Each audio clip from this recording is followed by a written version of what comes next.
Hello, everyone. Welcome back to Latter-day Struggles. This is Valerie, your host. So excited to be with you all here today. And I'm here with Jeff Strong again.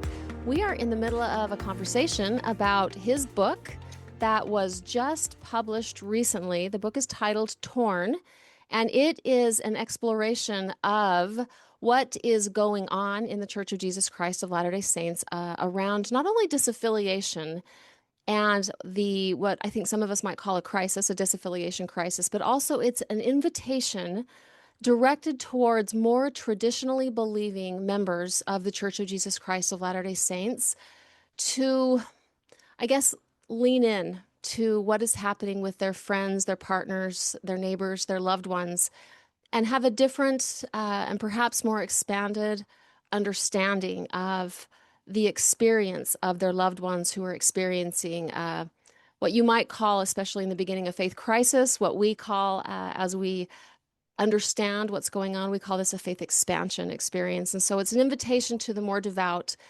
to make space for the experience of their loved ones instead of being so uncomfortable that what begins as a faith crisis becomes also a relationship and an isolation crisis. So, hello, Jeff. Welcome back. It's great to be with you again, Valerie. Thanks for giving me the opportunity to come and talk to your audience. You bet. Will you do me a favor, do us a favor, and maybe just give a bit of an overview of what we covered in our last conversation so we can kind of, bridge that and then move right into today's topics. Yeah, I would love to.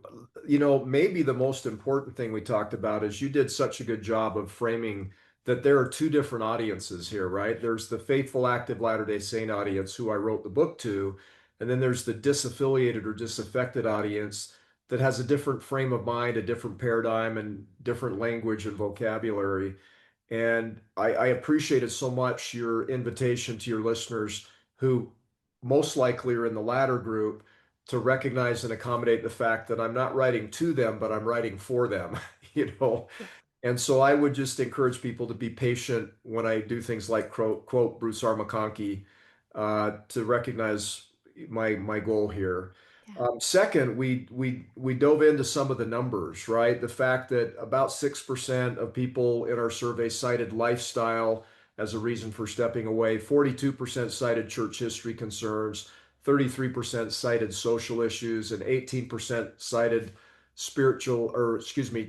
church experience. And so we had a chance to discuss that a little bit as well.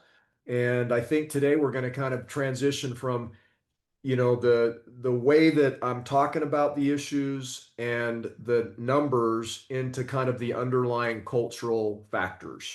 Yes. Thank you so much. Thank you so much. I wanted to start today exactly as you had just mentioned, but something that I think will help set the stage for this larger conversation that we're moving into, Jeff, is would you mind sharing with us a little bit about, there was one particular chapter in your book that I believe the title was Seeing, and it's a gentle and loving invitation to your readers to have the courage to see slightly differently than they have been seeing up to this point. Yeah.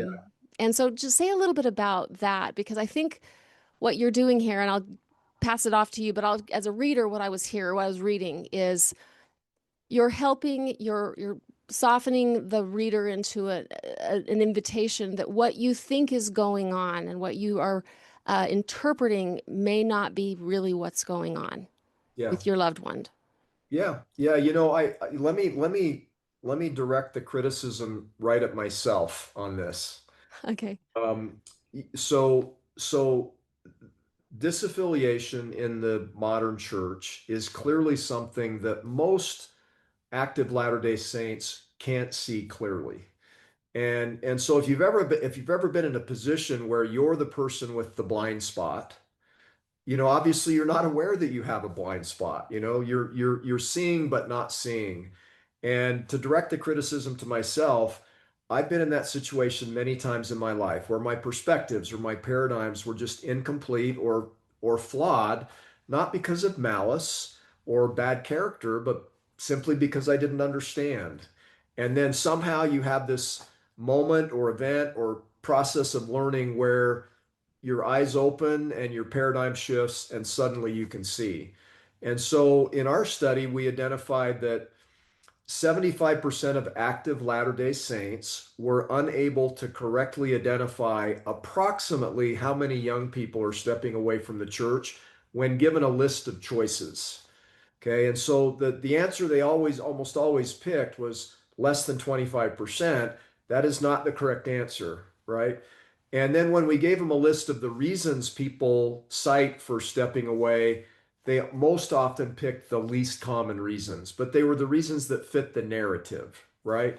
Yeah. And so Valerie, in time, I'm learning to be compassionate with people that can't see because they can't see, right? And so you're right in saying that that chapter in the book was an invitation for them, for, well, not just them, for all of us. I'll tell you, the minute you think you can see is when you're in trouble. So maybe you've had a paradigm shift and you now think you have all the answers. Please don't think that. You may have different answers, but your seeing is not yet complete. And so I think the attribute that I would humbly invite people to that was in this chapter is just humility. Yeah. Have confidence in your conviction, but always seasoned with a good dose of humility that maybe there's more that you need to learn. And that is the antidote for blind spots, is just humility, is just recognizing, okay, I think I see, but I'm open to the possibility that maybe I don't see everything, Yeah. right? And so that's a beautiful spirit to approach this kind of complex, difficult stuff with.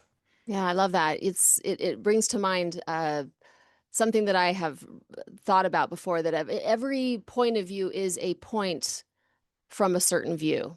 Yes. And therefore, that kind of humility is a space where all of us can practice uh, looking at or realizing that whatever my viewpoint is mine, and it's valid in its own way, and also it's not the only way. And what I love about how you did this in the book, in speaking of this topic for this audience, is you're helping them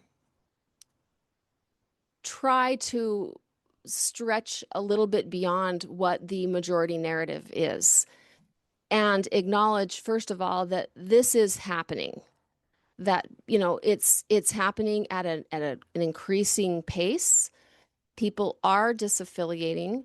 There are very few of us who don't know or love someone who is disaffiliating or in the process or has, and that this is picking up speed. And so your invitation to sort of gently challenge what the majority narrative is helping people become more critically thinking, that to be able to acknowledge that disaffiliation is happening, and it's happening at a more rapid rate than even it did 5, 10, 15 years ago. It's actually increasing upon itself. Doesn't mean that you are being of little faith. It actually is an expression of your faith to be Yes. able to see Yes. and address what is happening. I'm gonna quote a little piece of the book that I really really love. This little paragraph that Jeff says in this part of the book is beautiful. He says this: "Seeing clearly is not a threat to faith. It is one of its most sacred prerequisites. Every meaningful act of discipleship begins with the willingness to notice what is actually happening rather than what we wish were happening.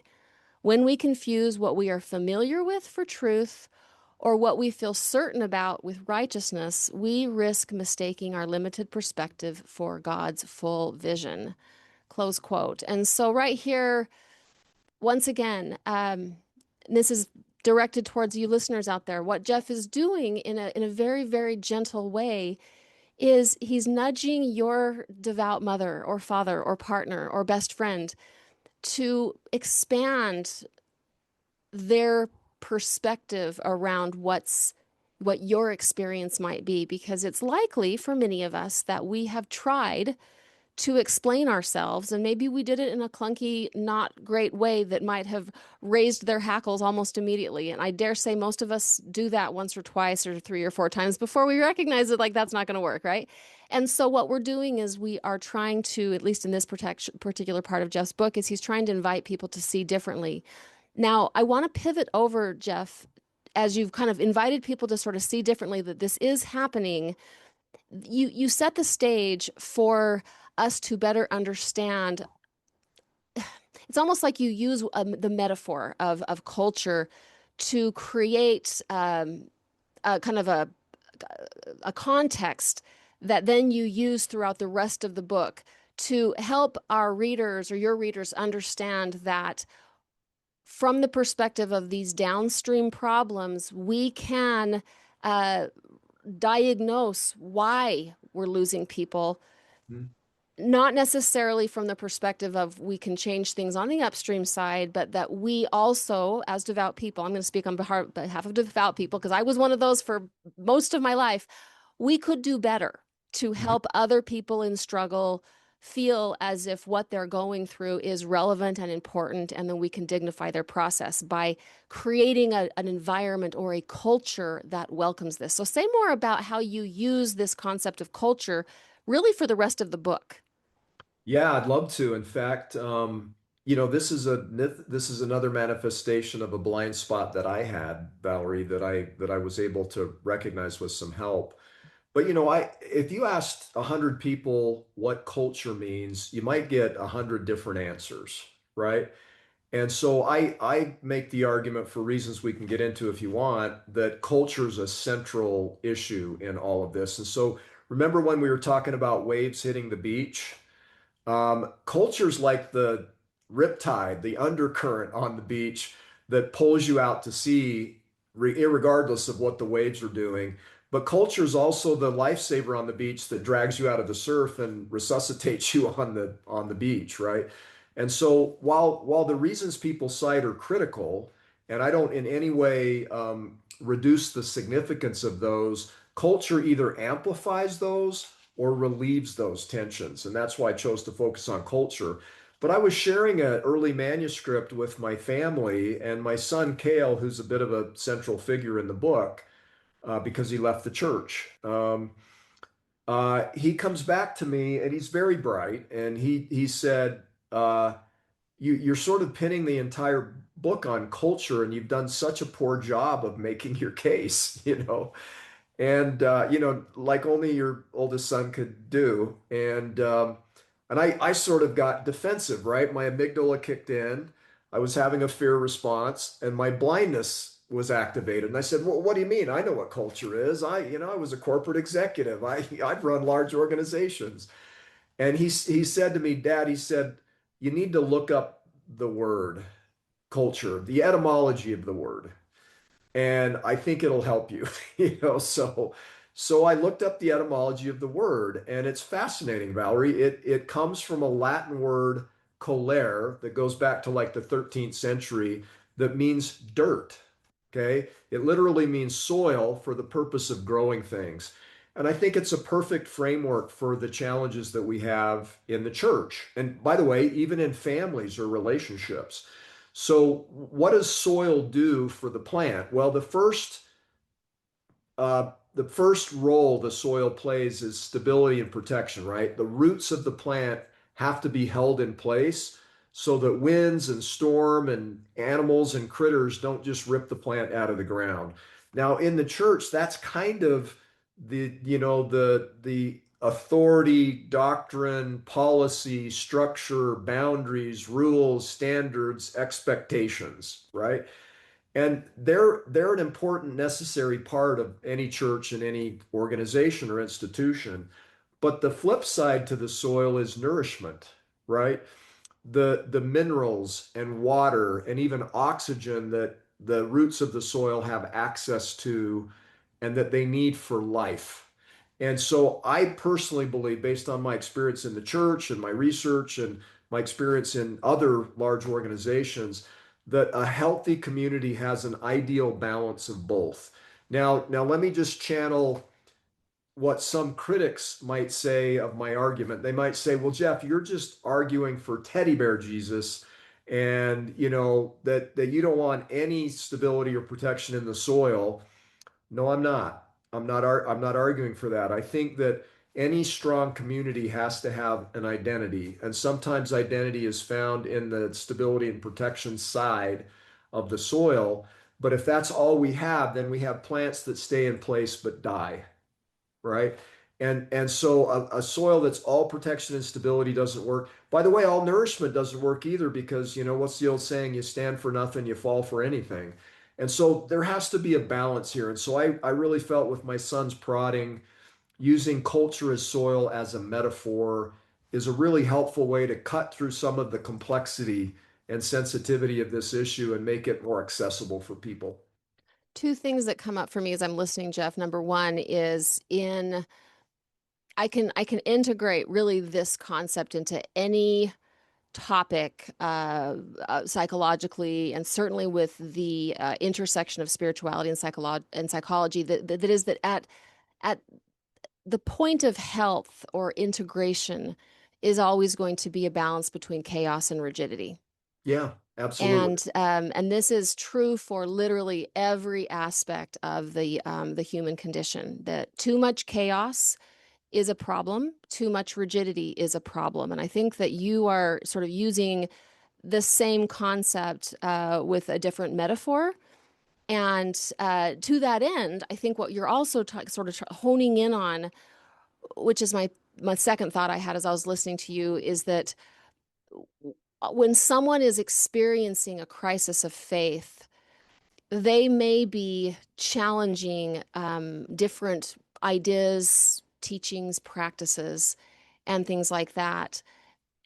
And also, as one is differentiating, if they are lucky enough to be in a culture that welcomes growth, they can wrestle through that in the context of their community and continue to embody the foundational ideals of the best of that religion or that tradition, meaning love, compassion, service, integrity, and things like that. And so their respective ways of how they see that played out may actually end up different than their faith tradition. Yes. But if they feel as if they are respected in their new interpretation as they differentiate, that culture actually can serve to be sufficient for their growth. Even if their beliefs end up being different, they can make space for, and people can make space for one another, then the culture can serve the best good of people in different stages. Now, that is very, I think, idealistic, but I think that's what we're talking about. Am I Yeah, right? you're absolutely right. And I talk about this in the third section of the book where I talk about the tension of acceptance, right? Yeah. I'm not arguing for unilateral, unconditional, acceptance with no boundaries whatsoever. What I'm arguing for is a healthy balance, right? And so if we make the profile of Latter-day Saint acceptability so narrow, so tiny, well, mathematically that means we're going to exclude so many people from that profile. And if they feel that, and they do when we're guilty of that, they never experience the foundational feelings of belonging that are necessary for spiritual growth, right? You cannot grow in an environment where your roots are not allowed to establish themselves. And Right. so how, it's a complex question. How do we balance standards or boundaries with acceptance and belonging? Uh, and I think it requires discernment and judgment and sensitivity and effort and constant cultivation of the soil to make sure that, and by the way, being very attentive to individual needs, right? And so we can't really approach it like you would flying a plane over a crop and dropping fertilizer or pesticides. People are individual plants. They need to be seen and treated as individual human beings. It brings to my mind how when we think about stages of faith, and I know you bring this up in the book as well, you talk about Brian McLaren's model. When we think about that concept, there is that very, very nuanced tension around creating a space to meet the needs of somebody who is in, say, the earlier but yet very important stages of faith, while also hopefully moving as Latter-day Saints into a space where there is a recognition that there is an arc of development Yeah. and that there's nothing pathological about moving beyond that early conformity, right? And so I think that's what we're talking about here, that uh, early stage of faith is more conservative in nature, later stage faith becomes more liberal in nature, but they do counterbalance each other. And there is a different, human beings are actually experiencing necessary growth experiences inside of the context of each one. And if we could learn to like recognize that both of them are important at different developmental points in our lives instead of sort of villainizing Yes. one against the other.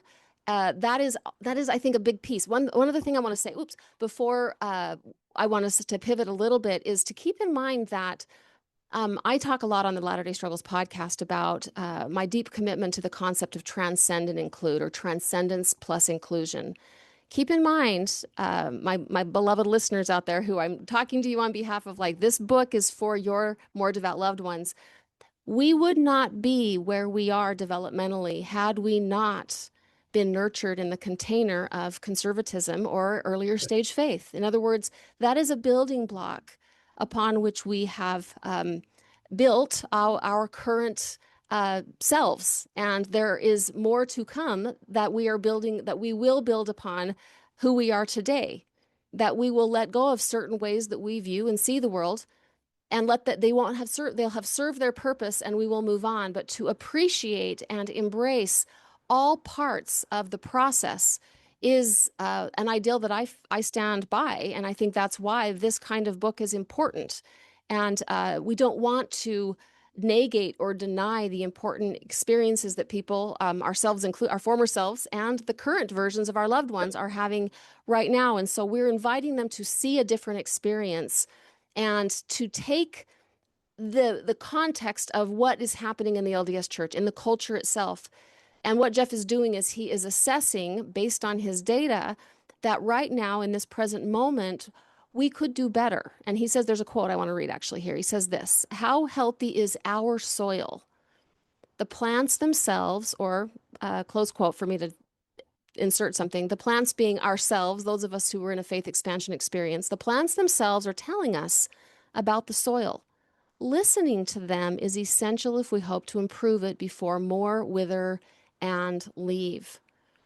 Okay, so one of the things that you do, Jeff, in this book, and this is another topic, and I invite you all to read the book, because we're not going through this sequentially and hitting every point, right? I'm hitting sort of like some of my favorite parts, right? So something else that I really appreciated that you did, Jeff, in this book, once again, in the balancing act that you engaged in staying inside of the window of tolerance of our devout loved ones, while also stretching them a little bit, right? Just inviting them into something, ways of seeing things, ways of understanding things that might stretch them, but not too much. And so the topic I want to spend a little bit of time on today here is, Jeff, how you gently invite your readers to also understand that it's okay for us as a church tradition, not to mention for us as human beings, to acknowledge that we sometimes get things wrong, and that Yeah. it's okay to confront reality. And you did this by using a storm metaphor, and you set the stage by saying, listen, in the Church of Jesus Christ of Latter-day Saints, we have had to change course and admit that we were doing things wrong. And you do this really gently, but you give some examples. And I think what you're doing, I love having you here so I can just ask you directly. To me, as Yeah. a reader, it felt like you were saying, listen, we have had to pivot before, and we can pivot again. instead of entrenching ourselves in a false narrative or some counter narrative that doesn't represent reality based on actual data, you're setting the stage to help people, our loved ones, our families, at very least, acknowledge that even though there are some upstream problems going on, we downstream could be doing a better job of nurturing our loved ones whose faith crises are to some degree legitimate based on things they are finding, they are reading, they are researching, and that they are troubled about. Could you talk about this a little bit? And then I want to pivot to how you break this down using the metaphor of the storms, the four storms. Yeah, yeah, I'd be happy to, Valerie. So, I think what I'm trying to do, you have to start with what causes people's minds to close, what Yep. causes people's hearts to close, and it's usually fear, right? And to give a lot of grace to human beings in general and Latter-day Saints, whether you're in the church or out of the church, we're all human beings. It is normal and natural to be fearful of things that either are unfamiliar to you or confront your sense of well-being and identity.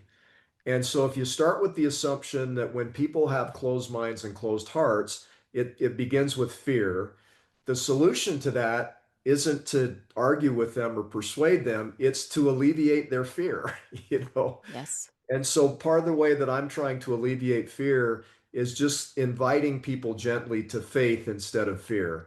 And one way you can do that is you can go back and say, look at all of the things that we've encountered as a people in our history that at the time were terribly difficult, terribly confrontational, terribly problematic. But in time, and usually with a lot of wobble, we eventually found our way to a better place and became better. And so I think that's the central idea is to instill in individuals and in us as a community that we should believe in our capacity to learn and grow more than we do. Yeah. I've had so many fascinating experiences, especially with young people, where they're encountering complexity and difficulty and they feel, discouraged and full of despair, right up until the second they realize, oh, I can change. Oh, I can grow. And the minute they realize I can grow my way out of this problem, hope returns in a big way and they move forward, right? And so I think when you're trying to help people who are dealing with fear, the antidote isn't criticism, it is hope, it is faith, right? And so that's really all I'm trying to do is tap into real things that are part of Latter-day Saints in or out of the church to say, we've been here before. We've taken on these kinds of challenges in the past, and we've been able to stumble our way through the dark and find the light at the end of the tunnel. That's really beautiful. And it's hope giving, and it's absolutely aligned with a gospel of hope that is all about how normal it is to grow. And in growing, the only way that we grow is through attempting to do something a certain way, to oftentimes get it wrong, and then to self correct and do so without shame and without any sense that there's something that it isn't normal and natural to have to struggle and grow. So the way you do this is really beautiful, Jeff, because you set people up, your readers, to normalize that part of the human condition and part of the Mormon condition Yeah. is the need to overcome struggles. This is, I think, as a reader, it was in the service of uh, setting the stage to help them understand what are the legitimate struggles that some of your loved ones are having. In other words, what are some of the contexts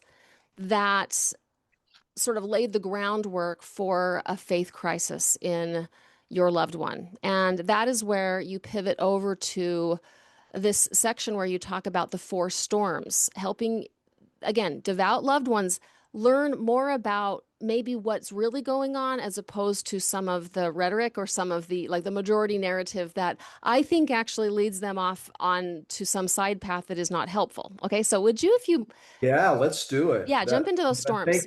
Thank you for your kind words, by the way. The first one is the disruptive nature of technology. And, we all know about the World Wide Web and e-commerce and social media and smartphones. And now we're dealing with AI. And these factors to individually and collectively have turned everything completely inside and out. And so it has had a profound effect on not only how people come to and leave belief, but just how human beings interact with one another. And I think it's wise of all of us, whether you're in or out of the church, to step back and just recognize, okay, technology has fundamentally changed what it means to be human and how we express our humanity. And we have to be aware of that. It's the oxygen in the air around us, and we have to be aware of it. We have to understand how it's affecting us. You know, the second one is growing spiritual and emotional challenges. And Valerie, I'm 62 now. I'm not 102, but I've been around for a while, and I don't remember a more a more complex and dynamic time in my life than right now. So on one hand, you have all of this abundance and unlimited opportunity and connectivity. And on the other hand, we have some of the most significant challenges the world's ever faced. And people are having a hard time dealing with that. I mean, I quote David Brooks, who I think is a very smart, wise man, where he says 35% of Americans over age 45 report being chronically lonely. Only 8% of Americans say they have meaningful conversations with their neighbors. Suicide rates have increased 30% since 1999 and 70% among teenagers. And then we have these deaths of despair, opioid addiction, suicides that are growing rapidly, right? So he refers to it as a relational crisis in the developed world. And so that's part of the context that's going on. We also have issues of declining institutional trust. And so what causes that? Well, dogmatic fundamentalism, insular communities, misjudging outsiders, broken trust, harming the marginalized, spiritually dead institutions. And here to me is kind of the statistic that I think captures the essence of how that's affecting organized religion. So the percent of Americans who cite having hardly any confidence in organized religion increased from 24% in 2016 to 44% in 2023. And so what that suggests, humbly suggests, is somehow our organized institutional religions across the board are having a hard time responding to these incredibly dynamic changes that are going on in the world, and still playing that important nurturing role that they intend and aspire to play. The last one is maybe my favorite, which is changing pathways to belief. And so in this environment, I see four pathways to belief, and so I'll just briefly frame those and talk about how I think they're changing. Information. So in an LDS context, information would be our restoration narrative, our doctrines, our theology that form the cornerstone of testimony. That would be information. Experience is your personal experiences, worship, prayer, and the Holy Ghost that strengthen belief. Three would be credentials. Now, this is the authority of the church, priesthood keys, prophetic authority, revelation. They inspire trust and belief. And then finally, community, the sense of belonging that is strengthened, that strengthens belief through shared purpose, worship, rituals, and shared sacrifice. So, information, experience, credentials, community. It's pretty clear to me that in this new dynamic world, the power of information is declining, the power of experience is increasing, the power of credentials is declining, the power of community is increasing. And what's fascinating to me is if you really examine the Latter-day Saint conversion model, it's information and credential based in a world that's increasingly experienced and community based. Wow. And so we're kind of upside down. And by the way, that method of bringing people to belief, worked for about 175 years. And then the world changed and it's not meaningful anymore, right? Or it's less meaningful. I shouldn't say that. It's very meaningful for the people it works for. But for so many, they would say, well, I don't really care about the informational narrative. What I care about is the fruits of the experience I have with the community and the doctrines. I don't really I care about the authority of the church if that authority isn't used in a way that builds a healthy, nurturing community, right? And so they're the same coefficients in the value equation, but the amount of the coefficients have shifted. Wow. So many things. I can't even hardly keep up with you on how I want to respond because this is so, so interesting to me. I mean, I want to just share with you a couple of things that emerge as I'm listening to you. This is so interesting, right up my alley. One thing that, first and foremost, is that it makes me think about the Faith Crisis Report of 2014 and the Yeah. concept of, you mentioned at the very beginning disruptive technology, which brings to mind, I don't know, first cousin concept, which is disruptive innovation, meaning that when culture changes, how quickly can its institutions adapt? And what you're speaking to in large part here is when one doesn't adapt, usually people vote with their feet in some way, shape, or form. Yes. And you can get your feedback. Sometimes there's a little bit of a lag, but the data that you found in your interviews is proving to some degree that there's a mismatch here, and that at least a decent size, almost we're not quite to half, but we're in the 40s. They're saying something in their Yes. response, which is, this isn't working for me. And by the way, I personally, and I would dare say you probably agree with me, Jeff, these are folks that are not leaving because they're losing spirituality. They're not just losing interest in things of a spiritual nature. I would actually venture to say the opposite is true. Mhm. And I'm not saying that people that are experiencing meaning in church are not also spiritual. They're spiritual as well, They are. but Yes. they're in different stages of spiritual development. And so for some people, those needs are still being met in this more conventional faith system. And also the growth of this population of NONES, nuns. This is not just LDS. This Yeah. is large scale. Some philosophers and theologians that I like to read and follow are saying, hey, these are not aspiritual people. These are people who are starving to death in religious traditions that are not accommodating or meeting the needs of a changing and even upward evolving population of human beings. And so Yeah. that's one piece of it that I just really think is a big part of what you're talking about here. Anything you want to say in response to that? Yeah, and yes, I'd love to comment on that. And Valerie, in an effort to stay, to keep myself balanced on this, and I don't want anybody to have the wrong impression about what I'm conveying, but there are things that Latter-day Saints would say, well, these are eternal doctrines. And so those things are probably not going to change. And if they change, they'll be very slow to change and they'll be changed through prophetic edict, right? But boy, that's a subset of a whole lot of things that we're talking about here that are largely culture and tradition. And those things can change and need to change and should change and do change. I was in a meeting once with I won't use names just because I want to be sensitive to the individuals involved, but it was a meeting at the church offices in Salt Lake with a very, very knowledgeable person who's an expert on church history, and he gave a short presentation on how the culture of the church has changed since 1830. Mm.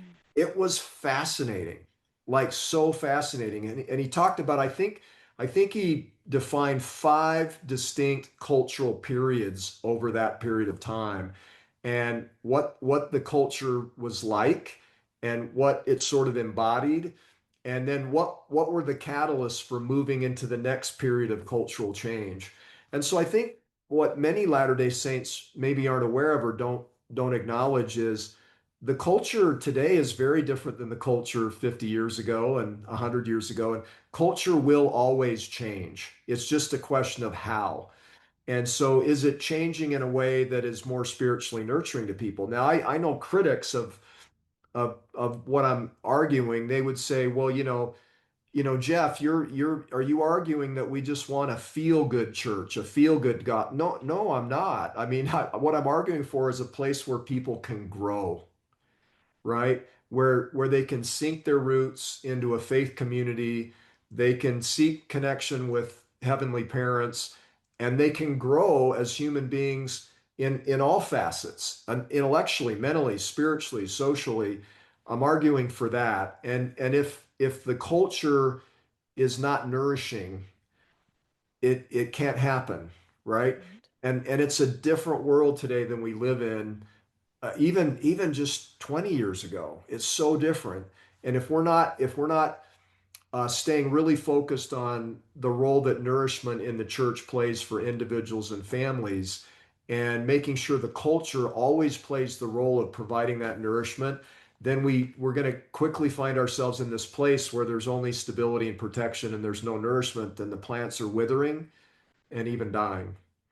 And I think what you're speaking into also is that if there isn't any sort of dialogue or communication between, uh, if there isn't feedback as far as how is this culture or is this culture nourishing, especially if it's kind of nourishing one demographic just fine, but it's like another demographic is completely wilting.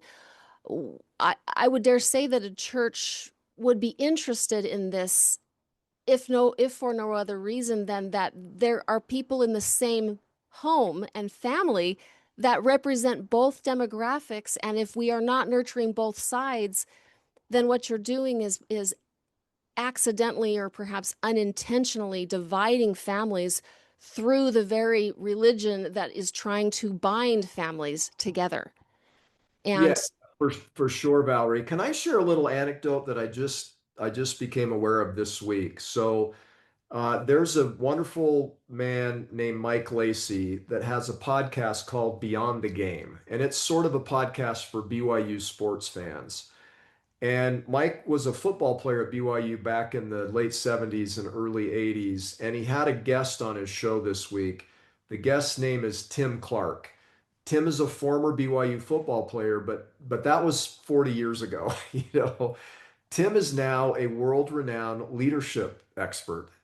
And so he got a PhD from Oxford, and he's the CEO of a leadership development company and very successful. And Tim is a very, very bright man. And I think he's an active Latter-day Saint. I don't know that for sure, but I believe he is. And he did a podcast this week on the culture that makes sports teams amazing, right? And he made this fascinating point. He said, if you want to understand the true culture of any football team, you don't talk to the starters. you know you have to talk to the second and third string people, because the culture is designed for by and for the starters, so of course they're going to love it. It's their culture, they created it, right? He said, but if you really want to understand the true power of the culture of the entire football team, you have to talk to the people that are on the margins, not people that are in the middle. And when he said that, I just went, that is a pretty good comparison for what's going on. So it's not that the culture in the church that's working so well for very traditional, devout, Orthodox members is wrong. It's just that it's not also meeting the needs of people who are in a different place, having a different experience. And so if we want the culture to be truly great, we have to understand it more completely from the perspectives of not only people right at the core, but people that aren't on the core. Now, I don't want to frame people who aren't experiencing church culture as a positive as second and third stringers on a football team. That's where the metaphor breaks down for me. But they're not central. They're not central in the church, right? They're more on the periphery. And so I thought Tim's metaphor was really powerful. And he was saying, you've got to go talk. If you want to make the culture of that football team better, you've got to go talk to the people that are on the margins, not the all-American superstar quarterback, because of course he thinks everything is great. right. Well, and I actually think to some degree your metaphor actually stands, because those who do end up having all of the leadership and the callings and the promotion tend to be those that the culture is built for, Yes. right? And those who may not be seen as much. How do I say this? That sometimes those on the margins that have so many beautiful, good things to offer are Yeah. not always going to be seen or chosen for any kind of leadership. That's not always, but often, because Often true. there sometimes is, sadly, uh, maybe even on an unconscious level, a desire to sort of perpetuate the it's almost like a mirage that all of us are this one way. That, in other Yeah. words, there's one way to be, and if you're this way, you will have all the visibility and the voice. So it actually leads, I know your research actually proves this, because having looked at your research, that there is a disproportionate number of people that are in more visible leadership roles that represents a Yeah. smaller demographic than a lot of people would expect. And that there's a larger demographic of people across the larger spectrum of different ways of interpreting and experiencing their spirituality that are represented inside of the LDS Church that most of us don't know about, or that look like there's a bigger population of people on a faith journey than we would be led to believe, based on those who have the most visible church callings and those who are doing the most teaching and talking and leading. Yeah. Yeah, Can I give you a really interesting example from our time on our mission? sure. Yeah, it's a little microcosm, but it allows us to kind of get our minds around this issue more effectively and more quickly. So one of the things I learned as a mission president is that if I picked all sort of prototypical traditional elders and sisters as leaders, I saw that their reach was limited, right? So think about your typical very straight-laced, I'm going to talk elders for a minute, very straight-laced elders, quote the missionary handbook chapter and verse. You know, if they're supposed to be home at night at 9:30, they get home at 9:29 and 59 seconds, and they wait outside until it's, 1 second before Mm. 9:30. And so you've got the profile in your head, right, of just the prototypical traditional missionary leader. What I learned as a mission president is they were great and they did really good work, but they couldn't reach everyone. They didn't have the ability to be able to connect, relate to, and lead people who were not like them. And so our mission was healthier, happier, and performed better when we had leaders that included more and different types of missionaries. Because if that prototypical missionary zone leader couldn't reach someone, their less traditional, less prototypical companion could. And it just created a much more healthy, living, vibrant, happy, learning, growing culture in the mission. I mean, to me, that just speaks to the beauty of diversity, and that the God of my understanding loves all of us in all of our diversity, wherever we are in the spectrum of growth and understanding, that all of us are beloved and important just as we are who we are. And we have a different capability to reach different people based on where we are in our own like developmental arc. And part of, I think that's kind of what you're trying to do, is sort of inspire that more devout Latter-day Saint to appreciate the God of diversity. Yeah. This Oh, idea, go it ahead. just comes back to if you're a believing person, you believe that God created his children, right? Yeah. And it's so interesting to me in our theology how many times it talks about the variety of creation and that it was good. You know, Yes. in all their varieties, God created all these things and called it good. And I've lived an interesting life. I've lived in 5 or 6 different cities. I've worked in probably 20 cities around the world. And so I've experienced diversity in a very powerful way in terms of culture, race, religion, age, sort of, economic orientation. And it's really fabulous. It brings a vitality, right? Now you still need to, at the end of the day, if you're in a business world, you need to get in the boat, you need to row together, right? So it doesn't eliminate the need to be aligned and become one and go forward together. But boy, it can sure enhance the possibilities that you see in the process of trying to get there.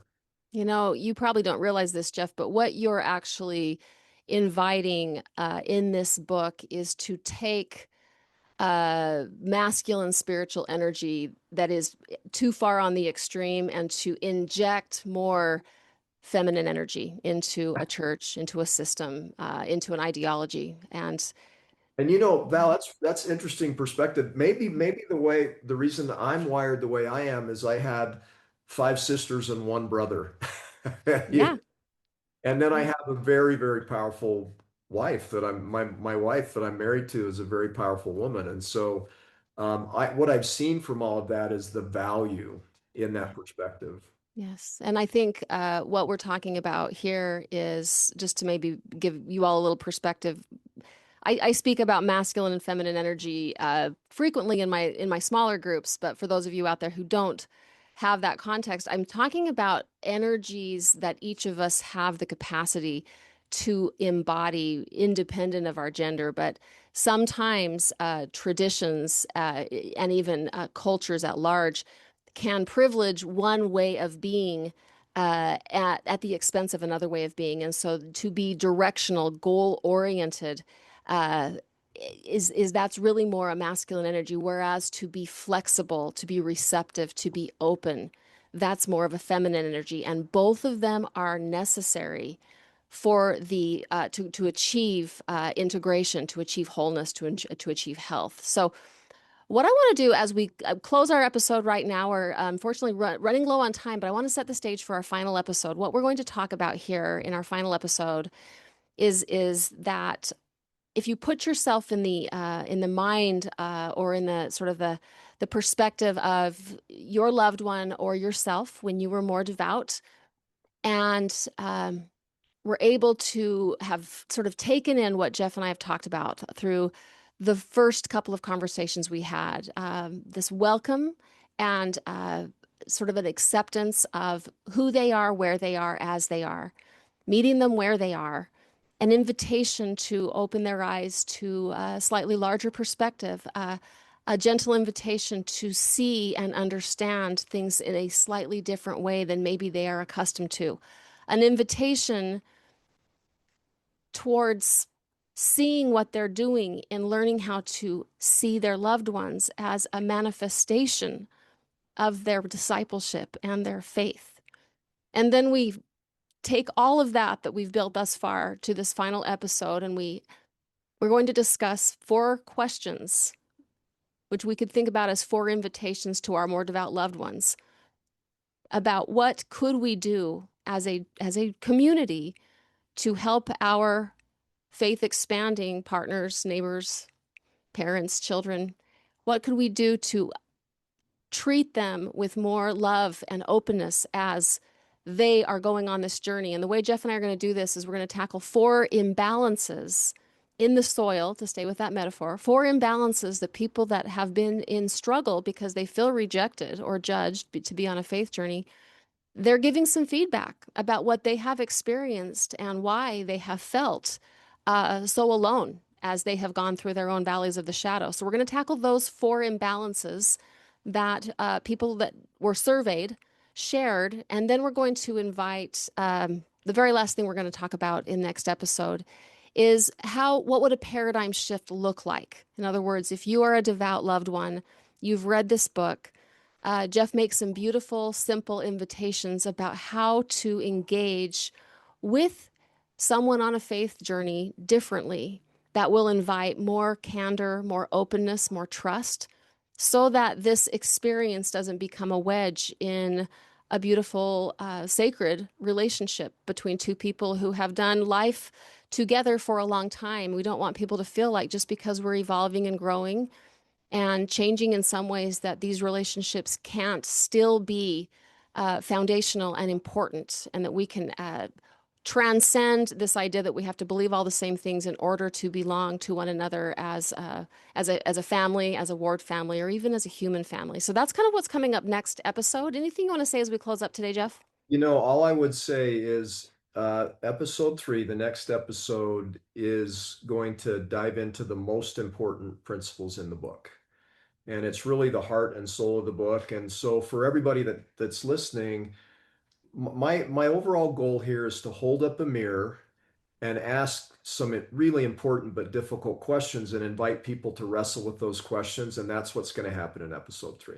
Yeah. Yeah. So we've been kind of building up to this moment. And I'm really, really looking forward to sharing this time with you, Jeff, and for sharing this with all of you out there who I know how much you care about things like this because I spend so much time with you. And I will say this as I close, I can say this with complete confidence.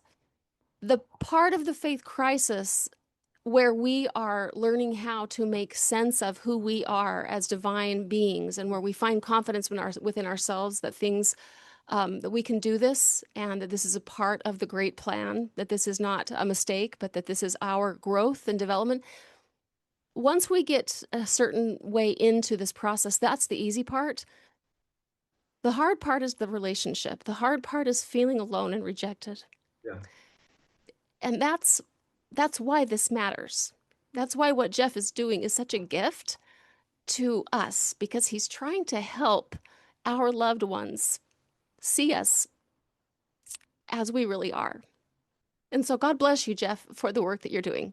Oh, I am so grateful for the opportunity to be with you. These are awesome discussions, and I hope your listeners are getting some value of this, and I can't wait for our next conversation. Me too. All right, y'all, thank you so much, and we will see you in 1 week. Take care. Bye-bye. Thank you for listening to Latter-day Struggles. If this podcast has supported your faith journey, we invite you to explore the many ways you can continue your healing and growth with us. On our website, you'll find support and processing groups, marriage and parenting courses, and free resources to support where you are in your faith journey. You can also join Valerie in the live fellowship gatherings throughout the year, where we connect, process the podcast, and build meaningful friendships with others on similar paths. If cost has ever been a barrier, we offer podcast scholarships funded by listener donations. To explore all of these offerings, visit the link in today's show notes or go to latterdaystruggles.com. And if this podcast has been meaningful to you, leaving a 5-star review is one of the most powerful ways to help others find this work. Latter-day Struggles is proud to be part of the Dialogue Podcast Network. Dialogue Podcast Network.